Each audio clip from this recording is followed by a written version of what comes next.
Hello guys, welcome back to our channel Winsworld TV. So matapos ma-postpone ang laban Ricky Anpo vs Ryan Garcia, na kung saan ay napuruhan ito sa kanyang intense sparring training bilang paghahanda sa laban sana nila ni Ricky Anpo na magaganap sa mismong New Year sa bansang Japan. Ating napag-alaman na ang laban ni Ricky Anpo ay tuloy dahil binigyan ng replacement fighter si Ryan Garcia at ito ay si Shinakari Mian na kung saan ay naghatid ng nakakabaliw na laban, noong Martes sa Rizan Bang Aichi. Ang laban Ricky Anpo vs Shinakari Mian ay nakikipagbakbakan sa huling round matapos ang pag-ikot ni Kari Mian ng suntok na parang hindi na sinusunod ang rules ng boxing. Nang makita ito ng referee ay agad itong nakialam, ngunit nataman lang ito ng 3 beses. Alam naman natin na itong si Anpo ay isang magaling at veterano sa kickboxing, at nakalaban niya rin si former 8 World Division Champion Manny Pacquiao. Kitang-kita na talagang malakas itong si Ricky Anpo, kaya nakakalamang siya sa mga puntos. Maliit man siya tingnan kumpara kay Shinakari Mian ay nagawa pa din itong patamaan ng mga solidong suntok itong si Kari Mian. Sa last round kasi ng laban ay biglang nag-spin punch itong si Kari Mian na labag sa rules ng boxing. Kaya agad itong nawarningan ng referee, ngunit talagang pinakita ni Ricky Anpo na isa talaga siyang matapang at entertaining na fighter ay agad naman itong bumawi din ng spin punch. Ngunit hindi ito tumama sa kanyang kalaban dahil ang natamaan ay itong referee. Hanggang sa magkagulo na at hindi na boxing ang kanilang laban, gusto ring bumawi ni Kari Mian kay Anpo ngunit ang referee ulit ang nataman at ito ay talagang ramdam ng referee ang sakit at pagkabigla dahil sa bigat ng kamao nitong si Shinakari Mian, hanggang sa umakyat na ang mga security sa ibabaw ng boxing ring para awatin. Ating rin napag-alaman na ang referee ay nagtamo ng pinsala sa ulo. Ayon sa mga fans ay nakakatawa panuurin at maski si former 3 World Division Champion John Riel Casimero, former 8 World Division Champion Manny Pacquiao at Ryan Garcia ay natawa sa laban Ricky Anpo vs Shinakari Mian, dahil rumble na ang nangyari, at hindi na boxing. Panalo si Ricky Anpo sa pamamagitan ng unanimous decision na may kabuuan score na 60 hanggang 54. Anpo right hand starched him! The right hand! Chance from Anpo again! Body shot through! Uppercut from Manny! It's a deep breath and comes forward! Under a minute to go! Anpo loads up now, digs in the left hand, Manny! Counter lead by Anpo! Spin left hook, Manny responds! So Ricky Anpo masikat na siya ngayon kay current undefeated and 4 World Division Champion Naoya Inoue aka the Japanese Monster. Kahit alam naman ng karamihan na isa itong kickboxing fighter at hindi ito lehitimong boksingero ay hindi maitatanggi na isa talaga itong malakas na nilalang.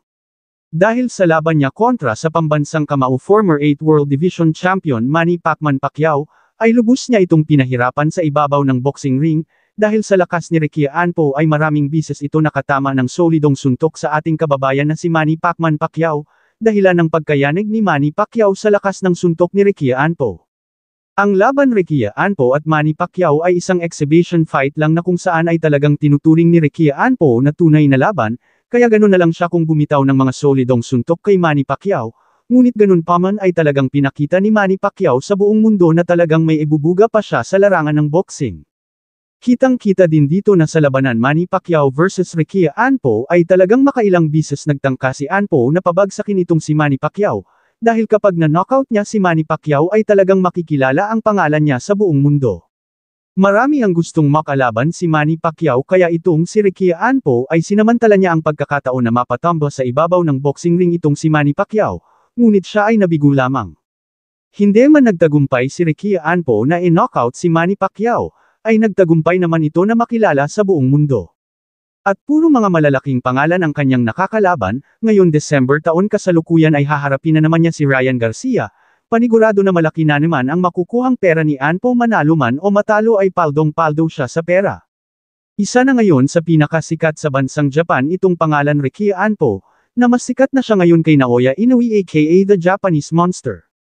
Alam naman ng karamihan na puro maliit na pangalan ang mga kinakalaban nitong si current undefeated and 4 World Division Champion Naoya Inoue, kaya kung ikukumpara mo si Naoya Inoue kay Ricky Anpo ay mas sikat na ito dahil puro malalaking pangalan ang kanyang kinakalaban.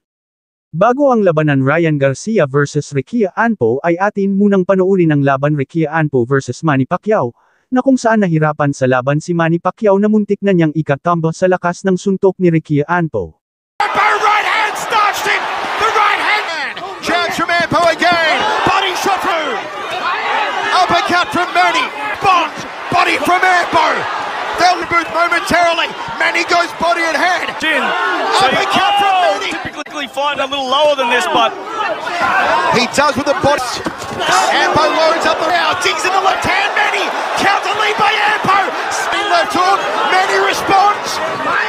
Manny's done on. An overhand left from Ampo. This place goes bananas. Manny. give them no problem. Nice right blows in the last round. Elbow this time. Probably caught the elbow as it was going. Loads up on the left hand. Is Pacquiao. Ting world champion.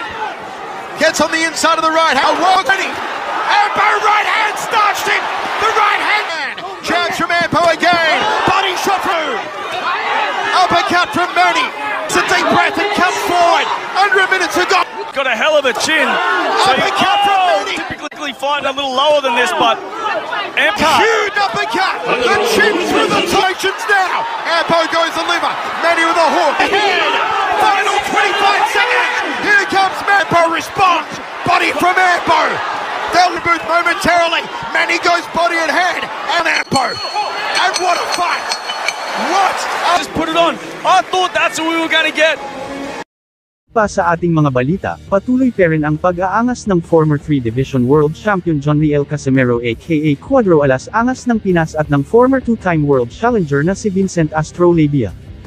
Ayon kasi kay Astrolabia ay malaki ang respeto niya kay Casimero at alam niya rin na malayo na talaga ang naabot ni Casimero sa boxing. Ngunit ang problema daw umano kay Casimero ay isa itong mahina lalong-lalo na mahina daw umano ang utak nito. Dahil sunod sonoran lang daw ito sa kapatid niyang si Jason Casimero pagdating sa mga laban. Dahil sa alitang ito ng dalawang panig. Para sa hindi pa nakakaalam kung saan ang umpisa ang alitan ng dalawang ito. Nagsimula yan matapos hindi ikinatuwa ni Astrolabia sa naging pahayag ng magkapatid na Casimero. Sa pagkatalo niya sa unang round pa lang ng laban matapos ma-knockout ito ng kanyang kalaban na si undefeated 3-division world champion Junto Nakatani. Ngunit may pahayag naman si Jason Casimero, ayon sa kanya ay wala naman silang sinabing mali tungkol sa kanya, kaya mag-relax huwag daanan sa init ng ulo. Ano sa tingin nyo guys, magkakaayos pa ba ang dalawang panig o tuluyan ng magharap sa ibabaw ng boxing ring? Thank you for watching, salamat sa inyong panunood. This is Wins World TV, saying peace, love and good vibes lang tayo lagi, okay, alright.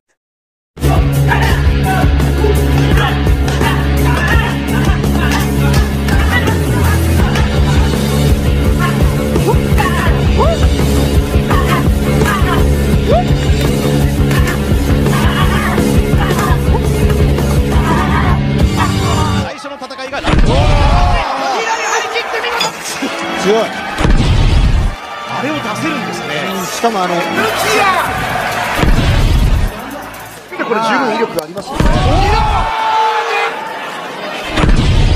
ここでこれ出すとは。体を打ち抜いた。